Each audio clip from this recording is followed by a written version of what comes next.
Halo semuanya, kembali bertemu dengan saya Hendy Wijaya. Kali ini kita akan belajar satu artikel yang saya beri judul tentang purification atau satu pemurnian hidup kita, jiwa kita melalui sebuah latihan yang saya sering sebut sebagai askesis, baik itu secara spiritual atau jiwani dan secara jasmani atau lahiriah atau latihan badani.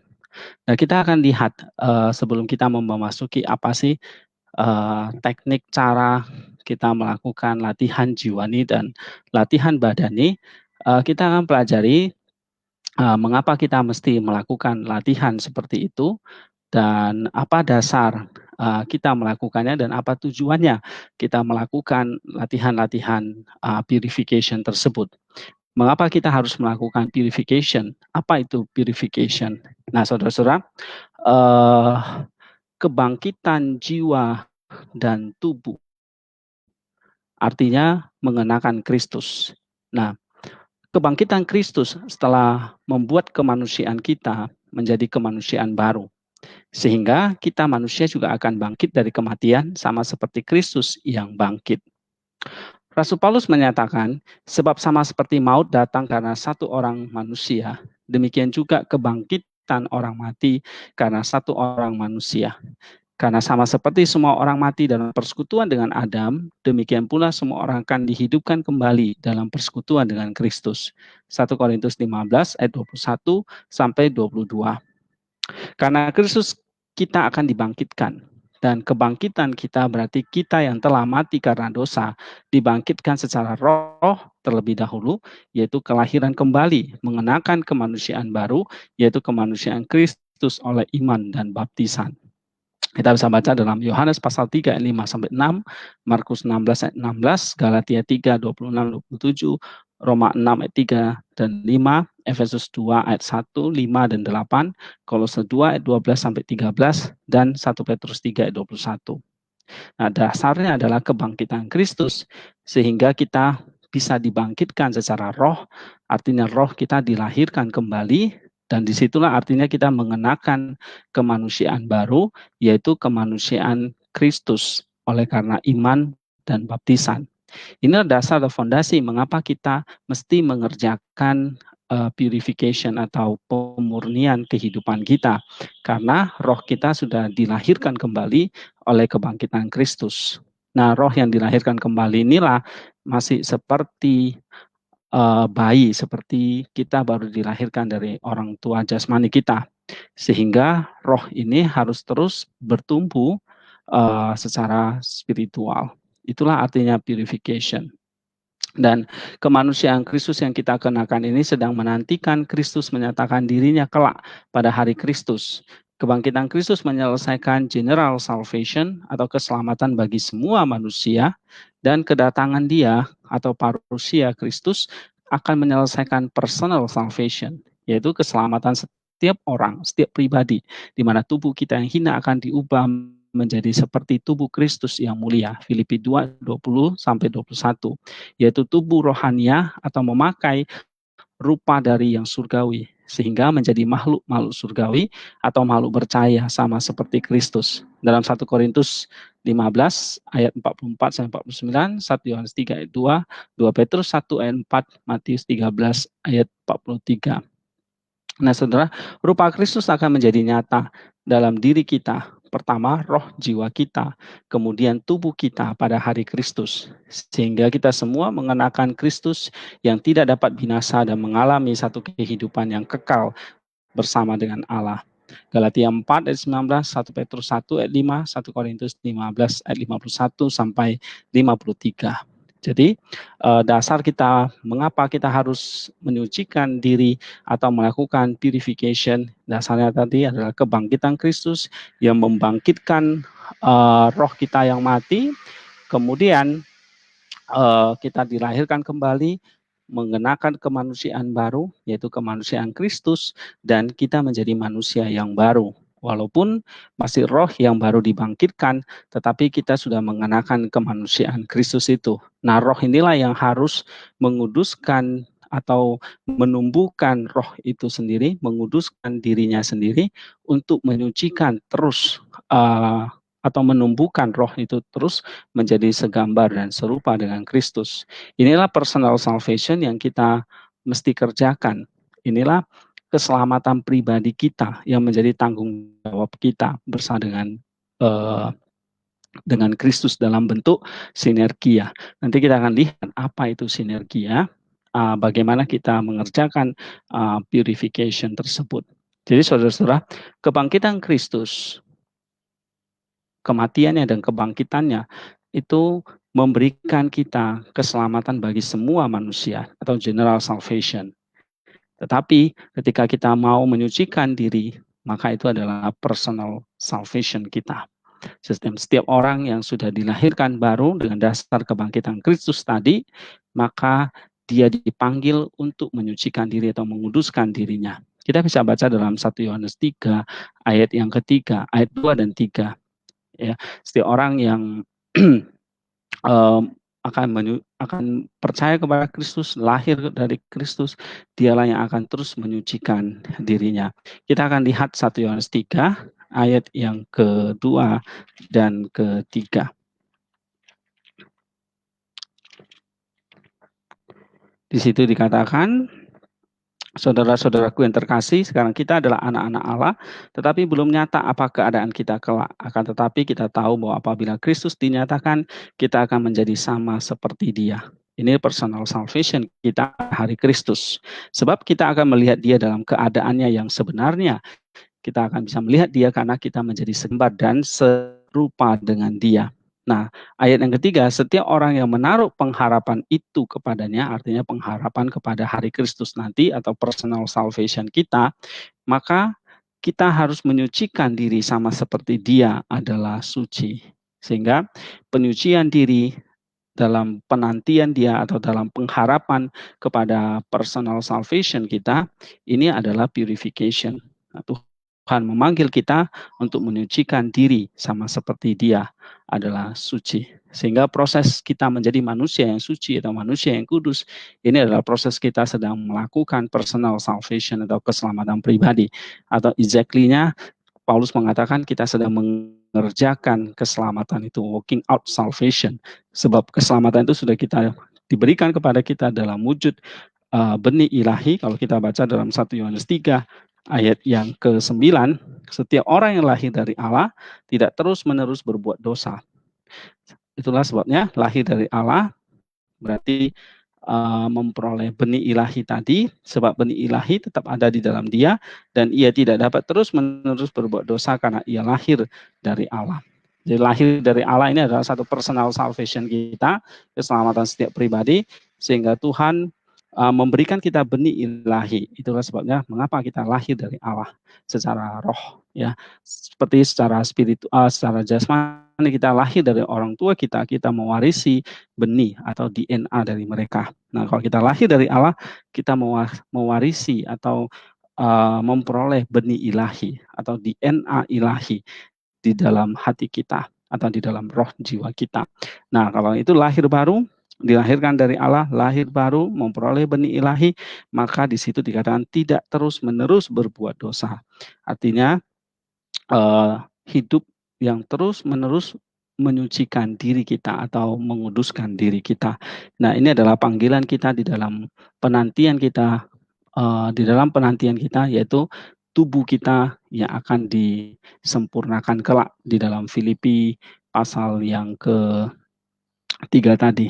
Nah, kita lihat tadi bagaimana kita lihat kebangkitan Kristus memberikan satu general salvation kepada kita, sehingga dengan iman dan baptisan kita masuk ke dalam personal salvation, artinya kita mengenakan kemanusiaan Kristus itu oleh iman dan baptisan itu, dan ini menjadi dasar kebangkitan Kristus, kemanusiaan baru ini menjadi dasar kita mengerjakan keselamatan kita sampai pada hari Kristus, sampai dalam 1 Yohanes dikatakan sampai Kristus dinyatakan, sampai kita menjadi sama seperti Kristus atau menjadi serupa dengan Kristus.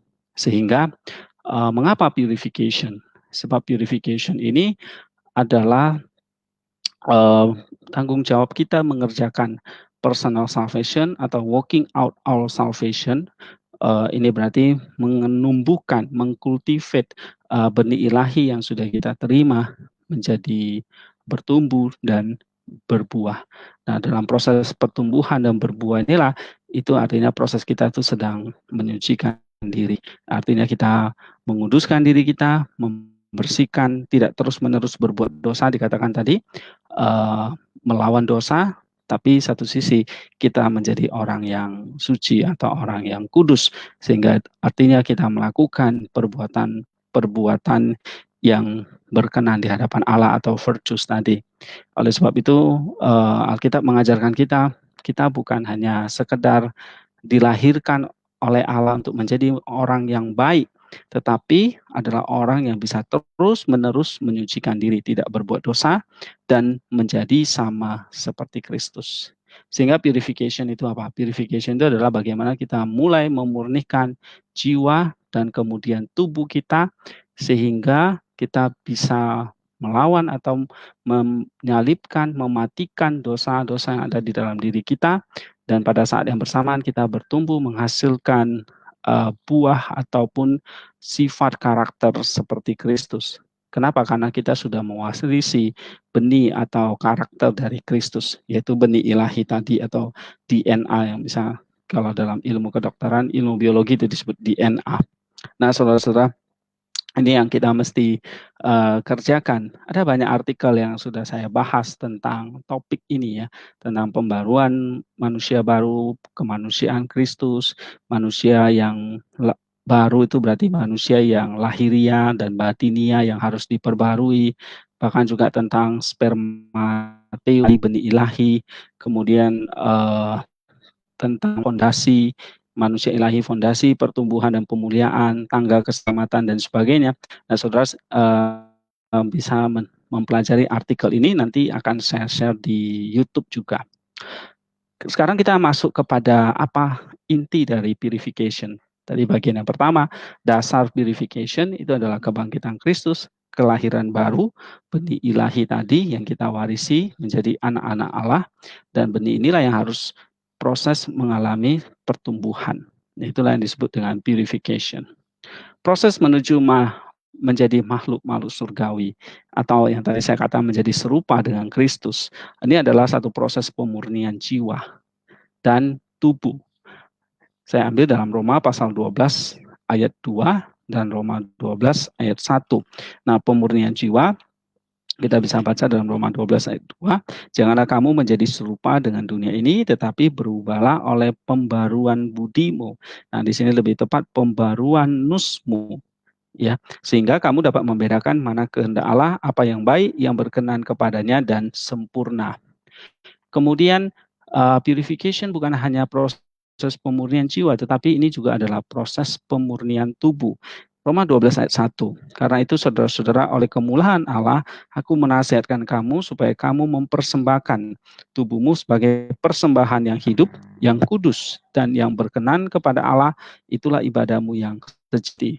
Jadi jelas bahwa Alkitab atau Rasul Paulus di sini mencatat kita melakukan pemurnian itu adalah pemurnian terhadap keseluruhan diri kita atau hidup kita yang terdiri atas jiwa dan tubuh kita. Ini adalah satu proses latihan atau yang disebut sebagai pemurnian atau purification, baik secara jiwani maupun badani.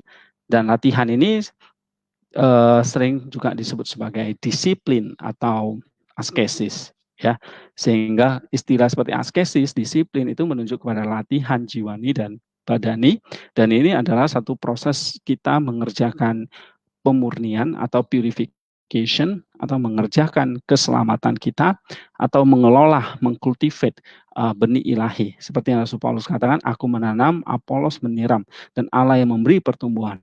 Nah, itu adalah proses purification, di mana dalam satu rentang hidup ini kita sedang menantikan hari Tuhan tadi untuk menyempurnakan keselamatan kita. Sehingga kita memasuki satu masa di mana setelah kita lahir baru, kita harus proses menuju dewasa menjadi seperti Kristus, dan disitulah proses itu adalah satu proses kita terus mematikan segala rupa dosa itu.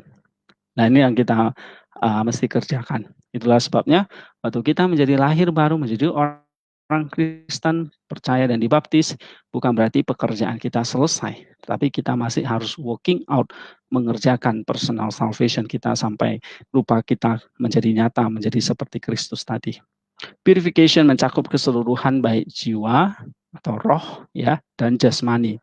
Jadi di sini saya membedakan dua fakulti dari manusia atau apa namanya yaitu dua natur, yaitu dalam satu pribadi kita, yaitu ada roh dan jiwa kita.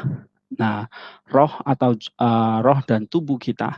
Roh ini adalah spirit yang sering interchangeable dengan kata soul atau jiwa ya. Saya pernah membahas di video yang lain tentang terapi jiwa. Nah, saudara bisa menonton video tersebut, apa perbedaan atau istilah antara jiwa dan roh. Nah, aspek di sini adalah aspek rohani dari hidup kita. Sedangkan tubuh atau jiwa ini menjadi tempat di mana roh atau jiwa itu bersemayam. Seperti kata Rasul Paulus dalam 1 Tesalonika 5:23, semoga Allah damai sejahtera menguduskan kamu seluruhnya dan semoga roh jiwa tubuhmu terpelihara sempurna dengan tak bercacat pada kedatangan Yesus Kristus Tuhan kita. Saudara-saudaraku yang kekasih, karena kita sekarang memiliki janji-janji itu, marilah kita menyucikan diri kita dari semua pencemaran jasmani dan rohani. Dan dengan demikian menyempurnakan kekudusan kita dalam takut akan Allah. Nah, dalam 2 Korintus 7 ayat 1. Hanya dengan mengenakan Kristus kita akan mencapai pengudusan yang sempurna. Dan sekarang kita sedang mengusahakannya bersama Kristus sampai mencapai kesempurnaan. Anthony Cornelius menuliskan, keselamatan itu bukanlah satu satu posisi atau hanya sekedar state of being, dia katakan, atau kaku ya, mati gitu. Tapi keselamatan itu adalah satu gerakan menuju kepada kesempurnaan. Itulah yang disebut teosis ya, menuju menjadi seperti Allah, artinya menyatu dengan Dia. Sehingga penyatuan ini adalah yang kita kerjakan di bumi ini dan akan kita capai nanti pada hari Kristus. Seperti yang kita baca, tubuh kita akan dibangkitkan dan kita akan menyatu dengan roh kita, dan disitulah kita akan menjadi makhluk yang bercahaya tadi atau makhluk yang sempurna tadi. Jadi ini adalah satu pergerakan dari dosa kepada Kristus, dari perbudakan kepada kebebasan atau kemerdekaan, dari kegelapan kepada terang, dari kesalahan kepada kebenaran, dari putus asa kepada pengharapan, dari kematian kepada kehidupan. Dan sekali kita telah mencapai kebenaran itu, ini adalah satu moving, terus bergerak sampai terus seperti kita masuk dalam satu lingkaran kekal Allah yang tidak pernah berhenti. Itulah waktu yang kekal atau kairos tadi. Dan ketika kita sudah mencapai itu, kita akan memiliki satu wisdom yang lebih besar, deeper joy, deeper understanding, semakin mengasihi, semakin punya hikmat, semakin bersuka cita, dan ini adalah satu proses yang akan terus di dalam kekekalan. We can never reach the point where we can say, well, now I have made it, I just have to sit around and be perfect. Kita nggak bisa hanya duduk diam, lalu kita akan menjadi sempurna. Tetapi kita harus motion, kita harus terus bergerak, dan bergerak itu menunjukkan kita hidup, dan hidup itu berarti ada pertumbuhannya, dan pertumbuhan itulah yang terus mengarahkan kita semakin sempurna hari demi hari, semakin sempurna. From wisdom to greater wisdom, dia katakan, from joy to deeper joy, from understanding to deeper understanding, from moving from truth to greater truth. Jadi ada satu yang semakin sempurna, makin baik dan makin baik. Sama seperti hidup kita, jika kita tidak bergerak, maka itu adalah mati. Mati itu menunjukkan tidak ada pertumbuhan, dan tidak ada pertumbuhan itu menunjukkan bahwa kita tidak sedang dalam posisi mengerjakan keselamatan itu. Sehingga mengerjakan keselamatan itu adalah berarti satu motion, satu gerakan yang terus-menerus sampai menuju kepada theosis atau kesempurnaan atau penyatuan dengan Allah. Dan motion itulah yang kita sering sebut sebagai exercise atau latihan tadi, ya. Latihan tidak pernah pasif, kita tidak bisa mengatakan I just have to sit around and be perfect. Tapi kita harus motion, kita harus bisa bergerak menuju kepada theosis. Nah, itulah latihan askesis purification, ya. Di mana ada gerak, di situ ada hidup. Di situ ada hidup, di situ ada pertumbuhan. Di situ ada pertumbuhan, di situlah ada kesempurnaan yang semakin sempurna dan semakin sempurna. Latihan jiwani adalah pemurnian manusia batinia. Dan latihan badani adalah pemurnian manusia lahiriah. Latihan jiwani berarti pembaruan nus tadi atau pembaruan hati, ya, yang kita kerjakan dari hari ke hari. 2 Korintus 4 ayat 16, Roma 12 ayat yang kedua. Itu latihan jiwani. Pemurnian manusia batinia kita. Dan ini berarti pembaruan nus kita dari hari ke hari. Sedangkan latihan batani berarti mempersembahkan tubuh kita tadi kepada Allah, yaitu mempersembahkan tubuh itu berarti menyerahkan segenap seluruh anggota tubuh kita kepada Allah untuk melakukan kebenaran. Dan ini berarti menyalibkan atau mematikan daging dengan segala hawa nafsunya. Roma 12 ayat 1 atau Roma 12 6 ayat 13, Galatia 5 24, 1 Korintus 9 27 dan 1 Petrus 4 ayat 1 dan 2. Nah, kedua motion tadi, kedua latihan ini adalah satu proses purification untuk mencapai yang namanya tadi dispassion. Kita berani, kita punya kekuatan tadi melawan dosa-dosa atau mencapai namanya dispassion, satu kekuatan untuk melawan hawa nafsu, dan kita bisa melakukan yang namanya atau mempersembahkan segenap anggota tubuh tadi, yaitu melakukan kebenaran. Dalam Roma pasal 6 ayat 13 tadi, melakukan kebenaran itulah yang disebut dengan perbuatan baik atau virtues, seperti ketaatan, kerendahan hati, kasih, kebajikan, dan sebagainya.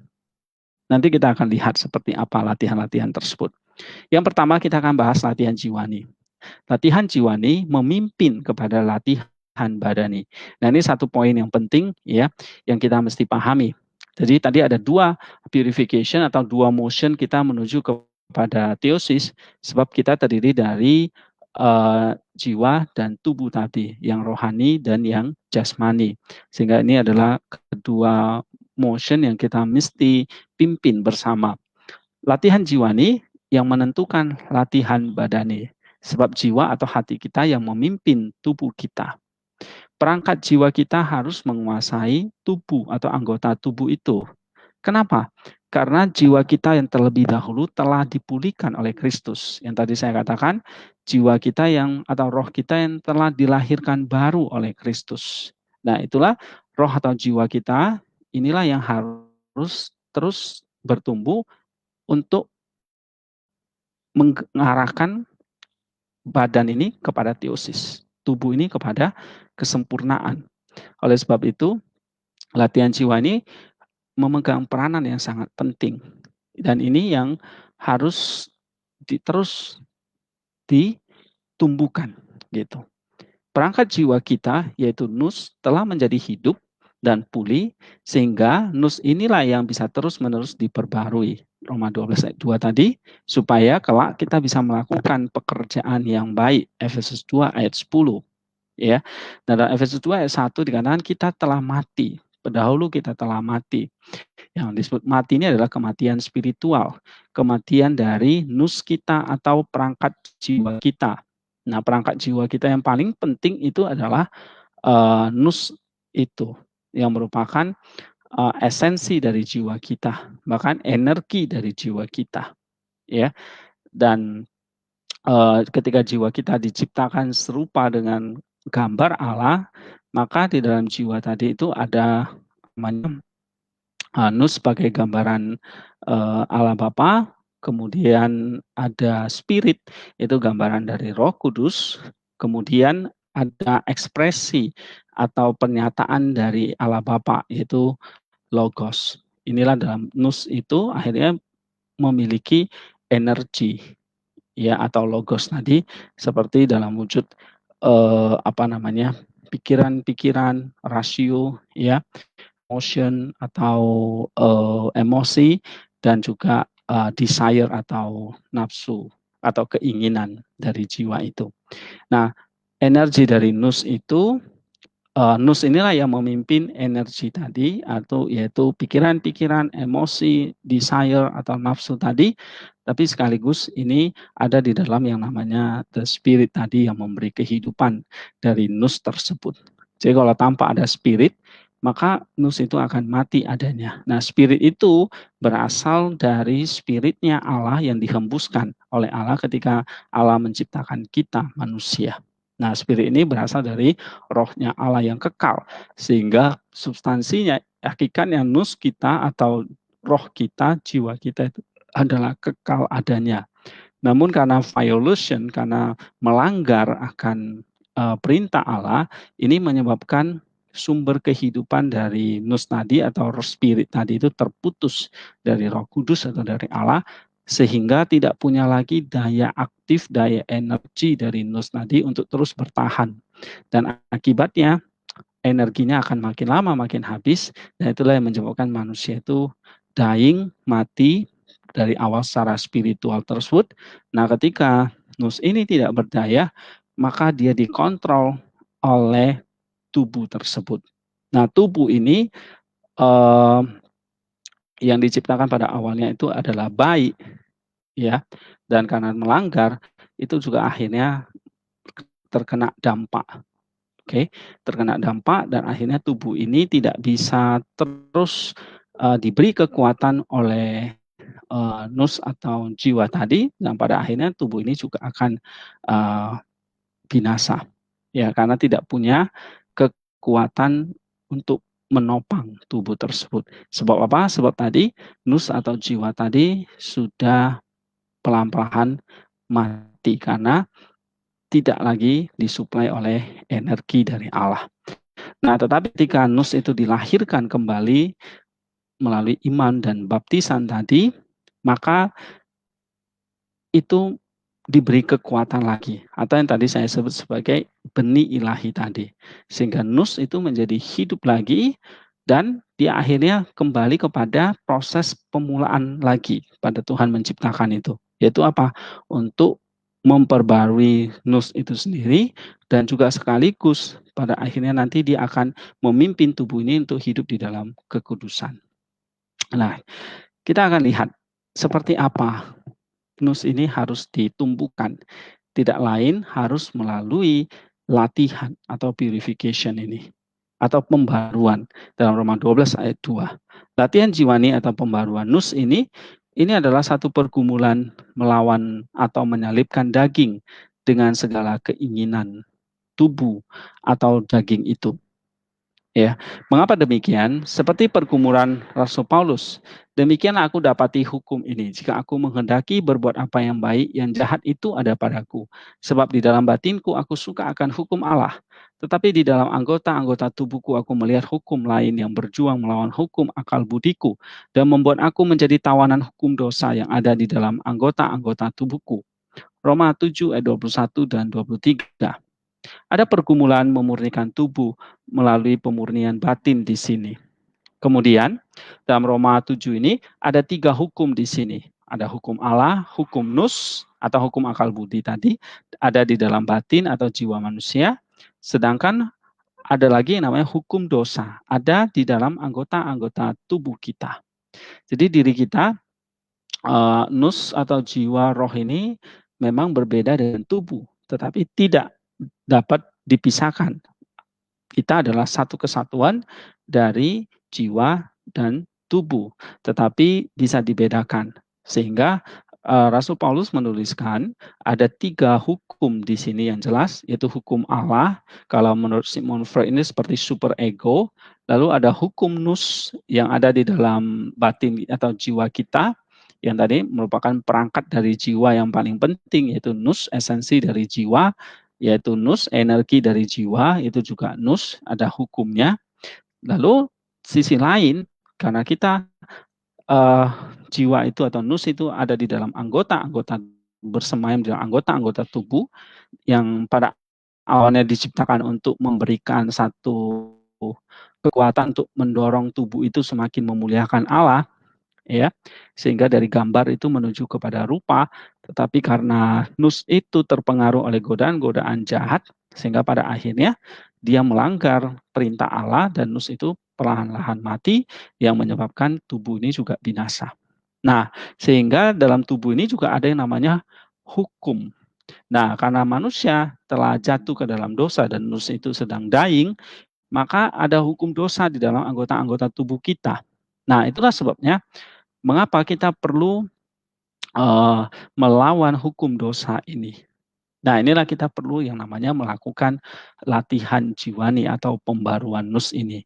Ini berarti kita sedang melakukan satu pergumulan penyalipan melawan daging dengan segala keinginan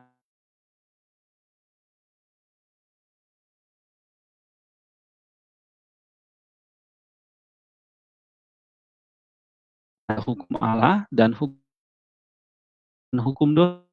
Jika bukan jiwa yang mengendali tubuh, maka tubuhnya akan tetap ditawan oleh hukum dosa yang membuat kita melakukannya.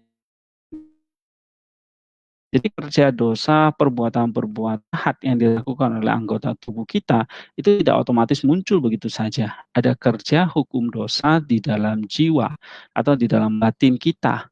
Namun di dalam jiwa atau batin yang sama ini atau sering disebut kayak hati sebagai tempat penampungan dari tadi, ada hukum Allah, tapi sisi lain ada hukum dosa, gitu. Dan ada nus yang akan memberikan satu decision.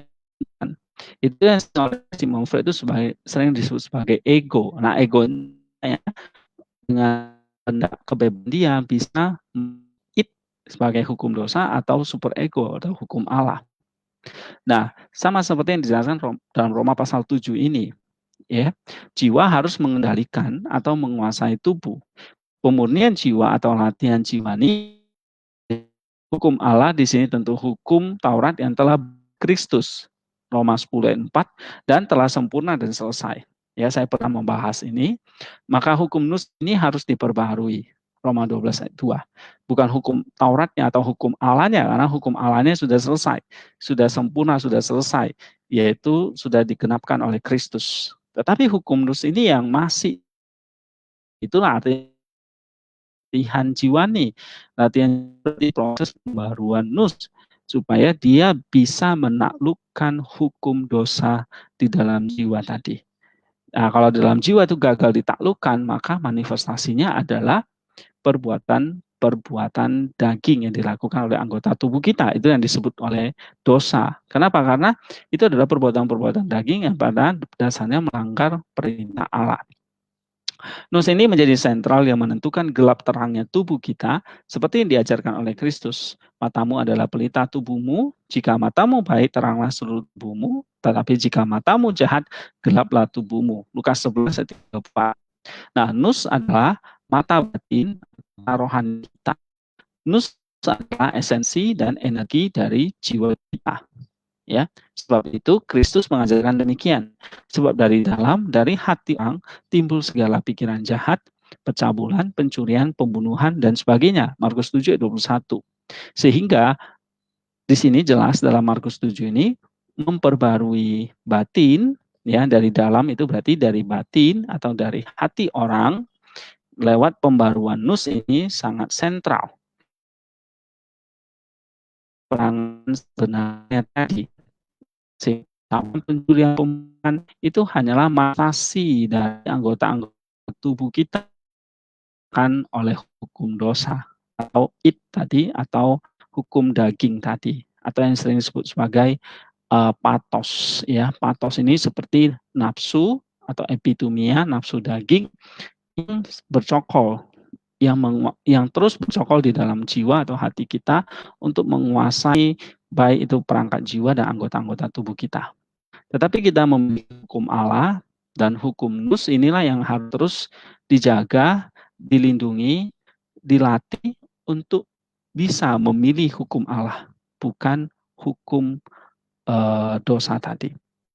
Itulah sebabnya kita perlu melakukan latihan baruan nus ini supaya pada akhirnya yang dia pilih adalah hukum Allah, bukan hukum dosa atau nafsu daging.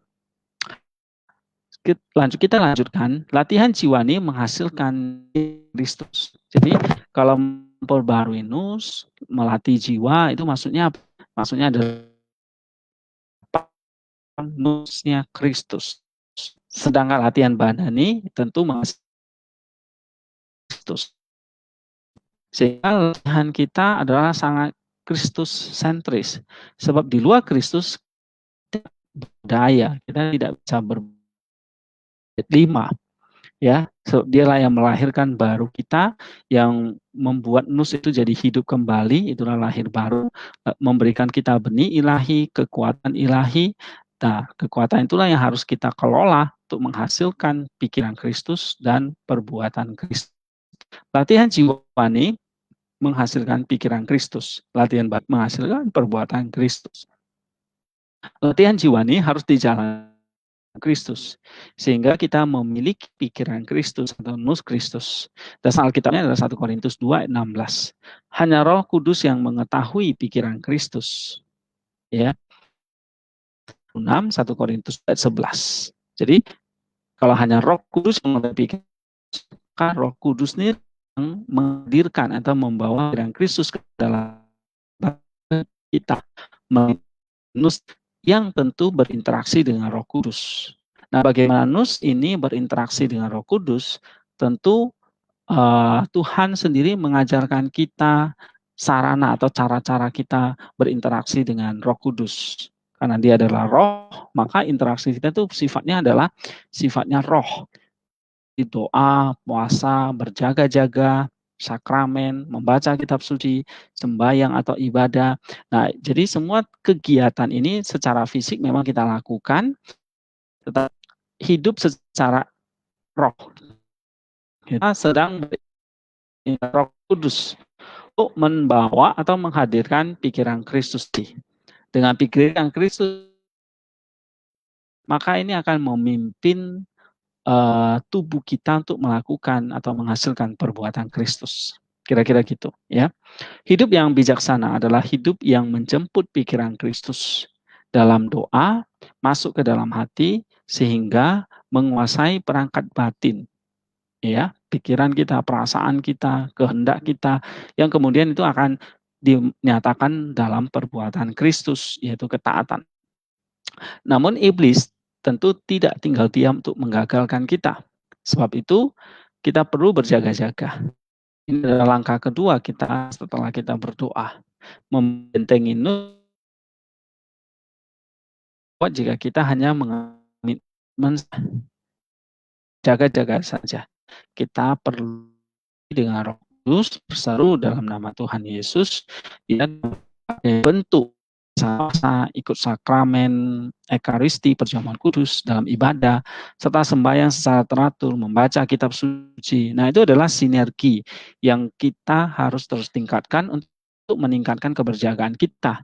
Jadi kalau kita tidak bersinergi, maka kita pasti gagal. Jika kita gagal, jangan menyerah, tetapi bangkit dalam bentuk pertobatan dan air mata. Jadi kuncinya adalah tekun dan sabar dalam wujud pertobatan dan air mata. Pertobatan dan air mata menguduskan kembali hati kita untuk mulai bisa berdoa lagi, berjaga-jaga, dan bersinergi. Nah, ini seperti saya gambaran satu siklus, ya, saya sering sebut sebagai istilahnya siklus askesis, atau latihan jiwani orang yang berjuang memperbarui nus, sampai dia mencapai kedewasaan penuh seperti Kristus. Mari kita terus berjuang bersama Roh Kudus, supaya kita memiliki nus Kristus, dan akhirnya berbuah perbuatan Kristus, atau buah roh setiap hari. Kemudian latihan badani pada intinya adalah menyerahkan segenap anggota tubuh kita untuk melakukan kebenaran. Nus Kristus memimpin tubuh kita sehingga dengan anggota-anggota tubuh kita melakukan perbuatan Kristus. Rasul Petrus menasihati bahwa iman kepada Kristus harus ditambahkan kebajikan, pengetahuan, penguasaan diri, ketekunan, kesalehan, dan kasih. 2 Petrus 1 ayat 5-8. Iman harus mendatangkan perbuatan-perbuatan baik atau virtues, perbuatan Kristus yang puncaknya adalah kasih, Kolose 3:14. Iman dan perbuatan-perbuatan adalah satu kesatuan, dan ditegaskan Rasul Yakobus bahwa iman yang hidup adalah iman yang menghasilkan atau memiliki perbuatan-perbuatan baik. Yakobus 2:17. Kita lihat di sini, Ya, kesimpulannya. Proses menuju menjadi makhluk surgawi, menjadi makhluk terang, menjadi serupa dengan Kristus. Ini adalah satu proses pemurnian jiwa ya dan tubuh dalam Roma pasal 12 ayat 1 dan 2. Nah, proses ini adalah purification atau latihan jiwani dan latihan badani. Latihan ini disebut disiplin atau askesis tadi. Latihan jiwani berarti pembaruan hati, nus dari hari ke hari. Ya, kemudian latihan badani berarti mempersembahkan tubuh kita kepada Allah, yaitu menyerahkan segenap anggota tubuh kita kepada Allah untuk melakukan kebenaran dan menyalibkan atau mematikan daging dengan segala hawa nafsu daging. Latihan jiwani adalah pembaruan nus untuk menghasilkan pikiran Kristus. Latihan badani adalah mempersembahkan tubuh kita dengan cara menyalibkan dosa itu dan melakukan kebajikan atau perbuatan baik atau perbuatan Kristus tadi. Nah, kedua askesis ini atau latihan ini adalah satu proses purification ya untuk mencapai yang namanya dispassion, ketiadaan hawa nafsu dan pada akhirnya kita bisa melakukan perbuatan Kristus. Latihan jiwani menghasilkan pikiran Kristus, latihan badani menghasilkan perbuatan Kristus. Latihan jiwani harus dijalani dengan hidup di dalam Kristus, sehingga kita memiliki pikiran nus Kristus itu. Nus Kristus ini akan memimpin tubuh kita, sehingga dengan anggota-anggota tubuh kita melakukan perbuatan Kristus, yakni latihan badani. Latihan jiwani menghasilkan latihan badani, yang pada akhirnya menghasilkan dispassion dan kasih. Latihan jiwani ini adalah satu siklus askesis, ya, yang dimulai dengan pertobatan kita. Oke, repentance, kita lahir baru, dan kita terus menyucikan diri dengan air mata kita. Kemudian kita perlu mengandalkan doa seperti doa puja Yesus, ya Jesus Prayer, ataupun Hezekia, doa dalam batin, keheningan, sembahyang secara teratur, misalnya mengikuti pola Nabi Daniel 3 kali sehari, atau Daud 7 kali sehari, dan juga puasa. Jadi doa dan berpuasa ini menjadi sarana di mana kita bisa bersinergi dengan Roh Kudus. Doa dan puasa bukanlah tujuan, tetapi menjadi cara atau latihan atau sarana atau alat untuk membuka diri kita selebar-lebarnya supaya Roh Kudus itu bisa bekerja, berkarya di dalam diri kita. Sehingga dengan kekuatan dari Roh Kudus tadi, ini yang akan terus memimpin kita untuk bisa melatih tubuh ini. Tahap yang ketiga, ya, melatih tubuh dan menguasainya, itulah askesis tadi. Nah, itulah yang saya sebut tadi, mencapai dispassion tadi, melawan hawa nafsu daging tadi. Dan di samping itu, ketika kita bisa melakukan ini, tentu ini enggak hanya sekali, tetapi akan terus berlangsung selama kita hidup. Oleh sebab itu kita perlu namanya keberjagaan. Sehingga dengan keberjagaan mata batin kita ini, kita bisa terus melakukan askesis ini, dan tentu dengan doa dan pertobatan tadi. Dan pada akhirnya memang kita tidak bisa lepas dengan yang namanya sinergi dengan Kristus dan Roh Kudus. Dan juga seperti kita membaca Alkitab, Bapak-bapak gereja atau saudara sedang mempelajari video di YouTube ini adalah bagian dari kita mengerjakan atau melatih jiwa kita. Ya, seperti baca Alkitab, baca Church Fathers, kehidupan dari para orang suci, orang saints yang telah berhasil menjadi teladan iman kepada kita, yang berhasil mempertahankan iman mereka, berlomba dalam iman, menyucikan hidup mereka, menjadi contoh bagi kita. Dan ini adalah kehidupan para orang suci yang perlu kita baca.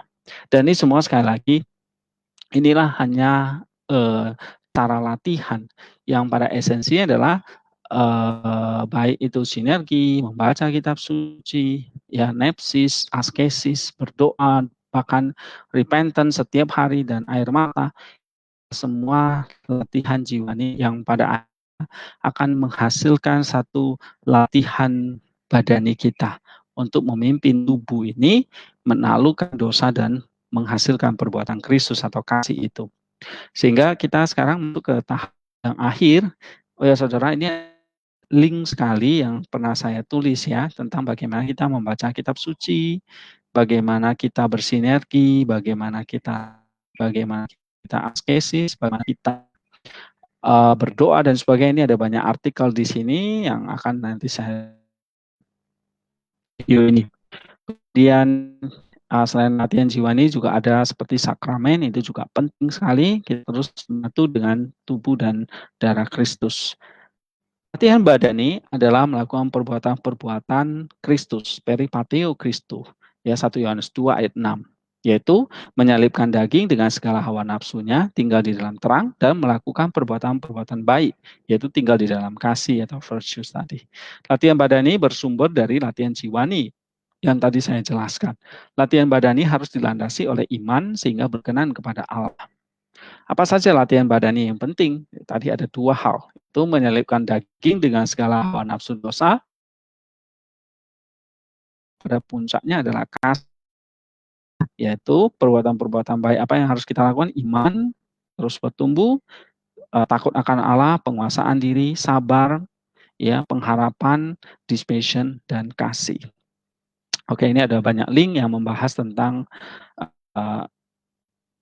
perbuatan-perbuatan Kristus tersebut. Nah, saya kira ini yang bisa saya sampaikan